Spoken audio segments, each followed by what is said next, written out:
બેન ત્યાર પછી મેડમબા રિધિબેન છે. રિધિબેન પોતાના શબ્દોમાં પોતાની સ્પીચ રજૂ કરશે. ધીરે ધીરે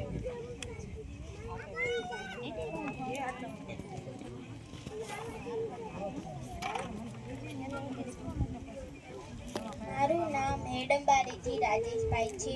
હું ધોરણ 4 માં અભ્યાસ કરું છું. મારી શાળાનું નામ ડૉક્ટર અબ્દુલ કલામ પ્રાથમિક શાળા નંબર 7 છે.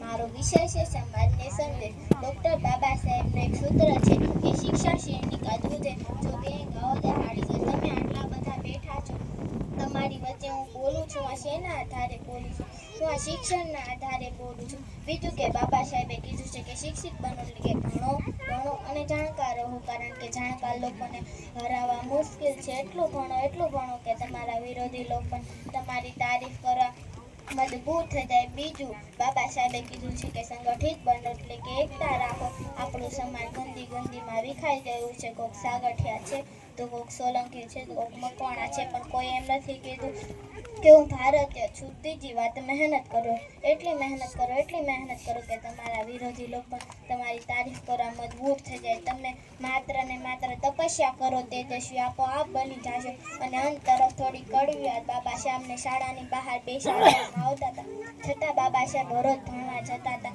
આપણે શાળાની અંદર બેસવા મળે છે, છતાં આપણું બાળક અઠવાડિયામાં 4 દિવસ ઘરે રહે છે.